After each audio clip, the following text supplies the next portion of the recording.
not to compare with others. সেটা কম হোক বেশি হোক, শিক্ষকদের সাথে কারোর তুলনা চলে না।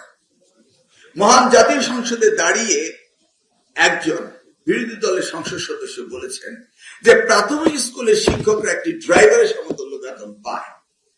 তথ্যতে তার ভুল ছিল। ড্রাইভাররা বেতন পায় 15 পে স্কেল থেকে। আমার একজন সরকারি ড্রাইভার আমার গাড়িতে রয়েছে, উনি বারবার আমাকে বলছেন, স্যার এটা গিয়ে বলেন একটু। আমরা তোমার ইন্টারেস্টটা কি? কেন বলেছে শিক্ষকরা আর আমরা এক পাই, তাহলে শিক্ষকদের সমান হলে আমাদের উপকার আছে।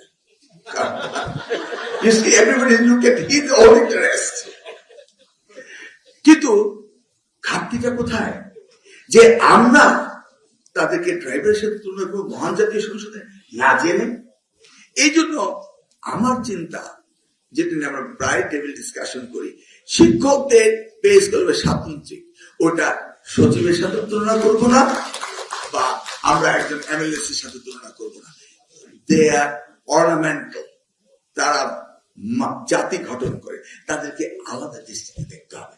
That's how I feel it. কারিগরি শিক্ষা, লাইফ লং এডুকেশন, এই কারিগরি শিক্ষাকে মাননীয় প্রধানমন্ত্রী সবচেয়ে ইম্পর্টেন্স দিয়েছেন। এবং আমি কারিগরি শিক্ষা ডেভেলপমেন্টে 5 মিনিট বলতে হবে, আমি গেলাম না, শুধু এইটুকু বললাম, এটা দেওয়া হচ্ছে। আরেকটা কি বললাম না প্রথমটা? ও খাবারের মান। খাবারের জন্য মিড ডে মিল অলরেডি চালু হয়েছে। আবার দেখবেন বলা হচ্ছে যে ব্রেডের ভিতরে রুটি ব্লেড। আচ্ছা বলুন তো, কার কি ঠেকা লেগেছে ব্রেডের ভিতরে ব্লেড ঢোকানো? এই বিষয়ে আমরা বুঝতেছি না। এই জন্য আমরা ইন্টেলিজেন্স ডিপার্টমেন্টকে বলছি যে এটা কারণটা কি, কেন হচ্ছে? আমরা কি বাচ্চাদের পুষ্টিকর খাবার দিচ্ছি এটাকে প্রতিহত করার জন্য এই স্টোরি তৈরি করা হচ্ছে? কারণ আস্ত একটা ব্লেড একটা ব্রেডের ভিতরে ঢুকিয়ে দিবে, এটা কেন হবে, কিভাবে হবে?